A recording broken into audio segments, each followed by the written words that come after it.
Hello दोस्तों, welcome to Krishna classes. आइए दोस्तों, आज हम देखते हैं अधिगम के वक्र। ठीक है, अधिगम के वक्र क्या होते हैं। ठीक है, यहाँ से भी क्वेश्चन बनते हैं। ठीक है, तो अधिगम के वक्र चार प्रकार के होते हैं। ठीक है, तो हमें क्या सीखना है। अधिगम के वक्र चार प्रकार के होते हैं। पहला है सरल रेखीय वक्र, या इसी को कहते हैं निष्पादन वक्र, या इसी को बोलते हैं समान उपलब्धि वक्र। ठीक है, तो सरल रेखीय वक्र क्या होता है। ठीक है, तो इसमें हम दो को इंपॉर्टेंट रखते हैं। यानी अधिगम में क्या होता है, पहले होता है समय, फिर हम अधिगम की मात्रा यानी कुछ सीखते हैं, उस टाइम में हम सीखते हैं। ठीक है, तो इसमें दो बातें हमें ध्यान रखना है, अधिगम की मात्रा और समय। ठीक है, तो देखिए यहाँ पर नीचे जो दिया है वो हमारा समय है, और जो ये दिया है ये हमारा अधिगम, मतलब हम इस टाइम में कितना सीखेंगे। ठीक है, तो जैसे कि आप चित्र में देख पा रहे हैं, यहाँ पर 1 घंटे में, ठीक है, हम सीख रहे हैं एक अध्याय। ठीक है, इसको मान लेते हैं हम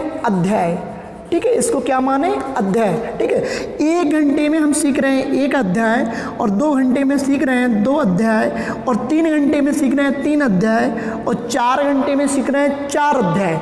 तो इसमें जो रेखा होगी, ठीक है, इसमें जो रेखा होगी वो सरल होगी। क्यों होगी, क्योंकि समान समय में हम क्या कर रहे हैं, समान सीख रहे हैं। ठीक है, मतलब जितने घंटे उतने ही अध्याय सीख रहे हैं, इसलिए इसमें अधिगम की मात्रा क्या होगी। ठीक है, अधिगम की मात्रा टाइम के यानी समय के समान होगी। ठीक है, समय के समान होगी, जितना समय लगेगा उतना ही हम अधिगम करेंगे। इसी को बोलते हैं सरल रेखीय वक्र। इसी को क्या बोलते हैं, सरल रेखीय वक्र, और इसी को बोलते हैं निष्पादन वक्र, और इसी को बोलते हैं समान उपलब्धि वक्र। ठीक है, तो क्वेश्चन किसी भी प्रकार से वो पूछ सकते हैं, तो हमें देखना है। ठीक है, हमें यही याद नहीं रखना है कि सरल रेखीय वक्र होते हैं, हमें इसको भी याद रखना। कभी कभी निष्पादन वक्र भी पूछ लेते हैं। ठीक है, कभी क्वेश्चन में समान उपलब्धि वक्र को भी पूछ लेते हैं, तो हमें इन तीनों को याद रखना है। ठीक है, इससे ही क्लियर होता है सरल रेखा। ठीक है, एक सरल रेखा बन रही, सीधी रेखा। ठीक है, तो हम अगर इस प्रकार का कभी कभी वो क्वेश्चन में डायग्राम भी दे देंगे, तो हमें सिर्फ रेखा को यानी सरल रेखीय, निष्पादन वक्र और समान उपलब्धि वक्र, इसको हमें ध्यान रखना है।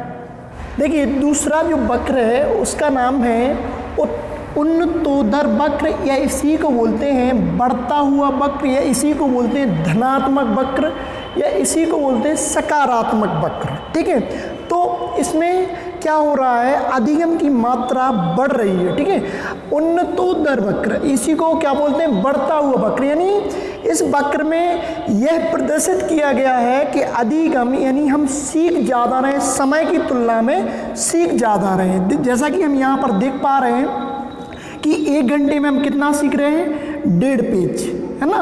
2 घंटे में 2.5 अध्याय, और 3 घंटे में 3.5 अध्याय, और 4 घंटे में 5.5 अध्याय। ठीक है, तो हम क्या कर रहे हैं, समय कम लग रहा है, क्या हो रहा है,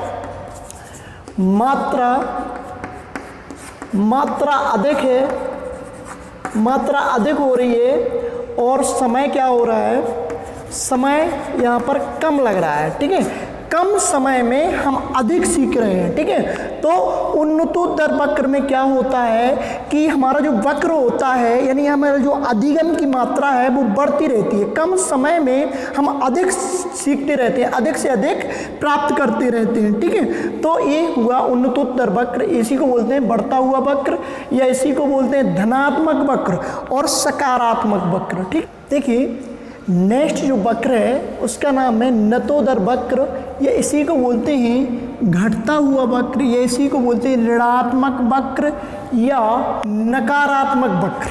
ठीक है, ऋणात्मक या नकारात्मक वक्र या नतोदर वक्र का अर्थ है कि इसमें अधिगम की मात्रा क्या होगी, समय की तुलना में समय अधिक लगेगा, और अधिगम यानी सीखेंगे हम कम। ठीक है, जैसे 1 घंटे में यहाँ पर हम लोग आधा अध्याय कंप्लीट कर पा रहे हैं, 2 घंटे में 1.5 अध्याय कंप्लीट, 3 घंटे में 2.5 अध्याय। ठीक है, हम लोग क्या कर रहे हैं, कंप्लीट कर रहे हैं। ठीक है, तो इससे क्या अर्थ निकल रहा है कि हमारा समय ज़्यादा लग रहा है, और अधिगम कम हो रहा है, ठीक है, अधिगम की मात्रा कम है और समय अधिक है, इसलिए हमें इसको याद रखना है। इसके सारे स्टेप, ठीक है, नतोदर वक्र कभी पूछ लिया जाता है। ऋणात्मक वक्र निम्नलिखित में से ऋणात्मक वक्र है, घटता हुआ वक्र है, नतोदर वक्र है और नकारात्मक वक्र है। तो हम इनको सभी को याद रखना है, ठीक है। तो नतोदर वक्र में क्या होता है, अधिगम की मात्रा कम होती है और समय हमारा इसमें अधिक लगता है। तो नेक्स्ट है हमारा मिश्रित वक्र, इसी को बोलते हैं सर्पलाकार वक्र या इसी को बोलते हैं एस टाइप वक्र।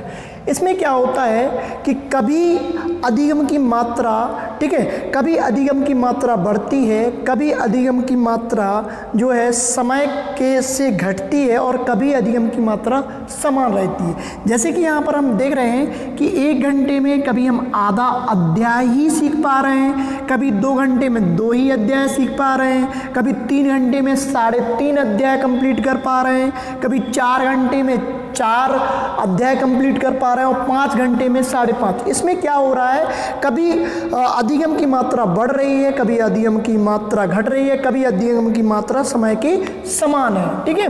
तो इसमें क्या हो रहा है, एक मतलब मिश्रण है, इसको मिश्रित कहा गया। अधिगम की मात्रा का बढ़ना, अधिगम की मात्रा का घटना और अधिगम की मात्रा कभी कभी समान रहना, किसके, समय के, ठीक है। तो इसको बोलते हैं मिश्रित वक्र और इसको बोलते हैं सर्पलाकार वक्र और इसी को बोलते हैं एस टाइप वक्र, ठीक है। तो ये हमारे जो है अधिगम के वक्र हुए, ठीक है। यहाँ से निश्चित ही क्वेश्चन जो है सुपर टेट में बनेगा, ठीक है। मिश्रित वक्र या सर्पलाकार वक्र या इसी को बोलते हैं एस टाइप वक्र, ठीक है। तो ये कॉन्सेप्ट आप देखिए। नेक्स्ट टॉपिक है हमारा अधिगम को प्रभावित करने वाले कारक, ठीक है। हमने पढ़ा अधिगम क्या होता है, अधिगम के वक्र क्या होते हैं। अब अधिगम मतलब जब सीखते हैं, जब बच्चों को सिखाया जाता है, जब बच्चों को पढ़ाया जाता है तो उनको प्रभावित कौन करता है, ठीक है। प्रभावित करता मतलब बच्चों के पढ़ने पर और बच्चों के ना पढ़ने पर उनको प्रभावित कौन करता है। तो सबसे पहले हम बात करते हैं अभिप्रेरणा, इसी को बोलते हैं मोटिवेशन। ठीक है, बच्चों को अभिप्रेरणा जो है प्रभावित करती है, किसके लिए, अधिगम के लिए। यदि बच्चों को हम प्रेरित करें, उनको मोटिवेट करें, अभिप्रेरित करें तो बच्चे अधिगम के लिए तैयार हो जाते हैं, ठीक है। तो सबसे पहले अधिगम को प्रभावित कौन करता है, अभिप्रेरणा, इसी को बोलते हैं मोटिवेशन, ठीक है। दूसरा है विषय वस्तु। देखो, अधिगम को विषय वस्तु भी महत्वपूर्ण रूप से प्रभावित करती है, ठीक है। जैसे जब प्राथमिक विद्यालय में बच्चों को पढ़ाया जाता है और उस समय हम किताबों को जो पाठ्य पुस्तकें हैं, पाठ्य पुस्तकों का जो पाठ्यचर्या है वो हम कठिन बना दें, ठीक है। वो हम कैसा बनाएं, कठिन बनाएंगे और वो जो विषय वस्तु है वो बच्चों के अनुकूल नहीं होगी तो बच्चों का मन नहीं लगेगा, बच्चों का मन नहीं लगेगा तो अधिगम हो ही नहीं सकता है, ठीक है। तो इसलिए बच्चों को प्रभावित करती है क्या, अधिगम को प्रभावित करेगी विषय वस्तु। विषय वस्तु बच्चों के अनुकूल होना चाहिए, जिसमें बच्चों को इंटरेस्ट जागे, ठीक है। ऐसी विषय वस्तु जो उनके अनुकूल हो, उनको मतलब सरल लगे, सहज लगे, ठीक है, उसमें उनका इंटरेस्ट बढ़े, ऐसी विषय वस्तु का जो है निर्माण होना चाहिए, ठीक है। नेक्स्ट है वातावरण, ठीक है। अधिगम को वातावरण भी महत्वपूर्ण रूप से प्रभावित करता है। वो कैसे, यदि आप कुछ सीख रहे हैं और वहाँ का माहौल, ठीक है, वहाँ का माहौल अच्छा नहीं है, ठीक है। वहाँ जैसे आप एग्ज़ाम की तैयारी कर रहे हैं, ठीक है, आप क्या कर रहे हैं, एग्ज़ाम की तैयारी कर रहे हैं और वहीं पास में डीजे जो है बज रहा है तो आप क्या होंगे, प्रभावित होंगे। यानी हमारे आसपास का वातावरण कैसा नहीं होना चाहिए, खराब नहीं होना चाहिए। यदि आपके आसपास का वातावरण खराब है तो आप अधिगम नहीं कर सकते, बेहतर अधिगम नहीं कर सकते हैं, ठीक है। तो हमें मतलब हमारी कक्षा का वातावरण भी कैसा होना चाहिए, अच्छा होना चाहिए, तब जाके हम क्या कर पाएंगे, अधिगम कर पाएंगे, हम कुछ सीख पाएंगे, ठीक है। तो अधिगम को वातावरण भी प्रभावित करता है, ठीक है। नेक्स्ट है नवीन ज्ञान, ठीक ठीक है। तो अधिगम को नवीन ज्ञान भी प्रभावित करता है किसी बच्चे को। जब हम बच्चों को पढ़ाते हैं, ठीक है, जब हम बच्चों को पढ़ाते हैं एक ही टॉपिक को हम बार बार लेते हैं, ठीक है, जब एक ही टॉपिक को बार बार लेते हैं तो बच्चे ऊब जाते हैं, ठीक है, बच्चे ऊब जाते हैं और उनका मन नहीं लगता है, ठीक है। तो अधिगम क्या कहता है, ठीक है, अधिगम को प्रभावित कौन करता है, नवीन ज्ञान, ठीक है, कि हमें टॉपिक जो है बच्चों को समझाना है तो हमें कुछ नया, क्योंकि बच्चे होते हैं क्रिएटिव, बच्चे होते हैं सृजनात्मक, ठीक है। तो सृजनात्मक बच्चों के लिए क्या करना चाहिए, नवीन ज्ञान, हमें नया ज्ञान देना चाहिए जिससे बच्चों का इंटरेस्ट बढ़ता है ना। तो नवीन अधिगम के लिए क्या होता है, नवीन ज्ञान भी प्रभावित करता है। यदि नया ज्ञान हम बच्चों को देते रहें तो बच्चे अधिक से अधिक जो है अधिगम की मात्रा को बढ़ाते रहेंगे, यानी सीखते रहेंगे।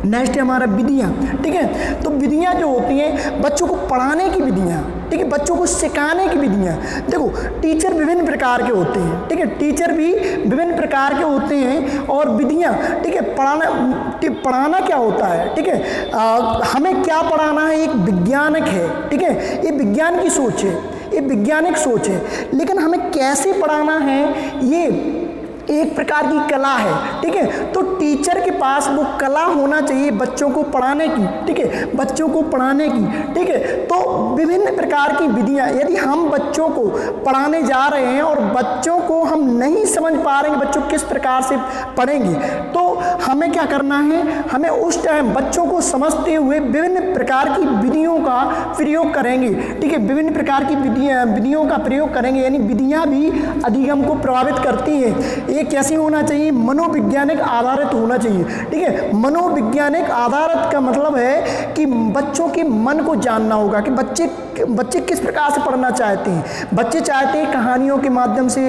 हमें टीचर सिखाएं, है ना, या बच्चे चाहें तो मतलब बच्चे का हमें बच्चों के मन मस्तिष्क को समझना है। इसके बाद क्या करना है, ठीक है, उसी आधार पर उन्हीं विधियों का हमें प्रयोग करना है। यानी विधियाँ भी अधिगम को प्रभावित करती हैं, ठीक है। नेक्स्ट है हमारा मानसिक विकास, ठीक। तो विभिन्न बच्चों का, सभी बच्चों का जो क्या होता है मानसिक विकास अलग अलग यानी भिन्न भिन्न होता है, ठीक है। तो मानसिक विकास भी अधिगम को प्रभावित करता है, ठीक है। परिपक्वता यानी पूरी तरह से बच्चा जब सीखने बैठता है, जब कक्षा का वातावरण बनाता है सीखने के लिए, तो वहाँ क्या होना चाहिए, बच्चे को परिपक्व होना चाहिए, पूरी तरह से तैयार होना चाहिए, ठीक है। यानी वो तैयार नहीं है तो अधिगम नहीं कर पाएगा। इसलिए ये महत्वपूर्ण